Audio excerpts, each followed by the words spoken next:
1 billion children globally experience physical, sexual, or emotional violence each year, according to the World Health Organization. Here in the U.S., the National Center for Missing and Exploited Children says online child exploitation cases jumped 3,500% in the last decade. And just last year, the organization received more than 27,800 reports of possible child sex trafficking. But there are people and organizations out there making a difference. Our next guest has an extraordinary story and mission and important insights to share with us. Paul Hutchinson has led over 70 covert rescue missions in 15 countries, liberating more than 5,000 children through his Child Liberation Foundation.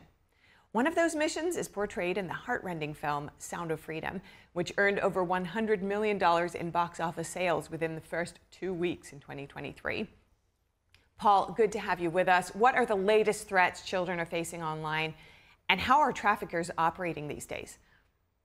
Oh, thank you, Stefania.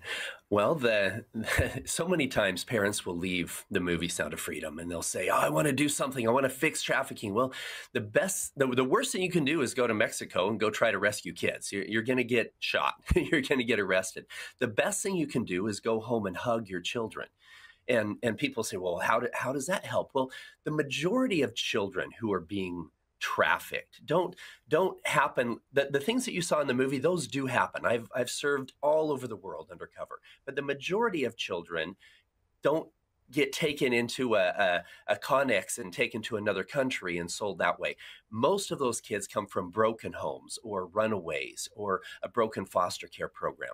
So the best thing you can do is actually go home and hug your children and have a relationship with them where they can very comfortably come to you and say when something's off. The biggest thing that kids are being targeted with today is something called sextortion on the internet, wherein your 13-year-old thinking that she is communicating with another 13-year-old online, sadly is not. She's communicating with a predator who sends pictures of a 13-year-old boy that are kind of sexy pictures and encourages her to do the same and send back to him. And all of a sudden, this predator has pictures of your child. And your child is so scared of saying anything to you that they said anything, because now this predator is saying, hey, can you send more? Can you send more? And pretty soon, when the child says no more, then they say, well, this is going to go all over your school. Is that something you want?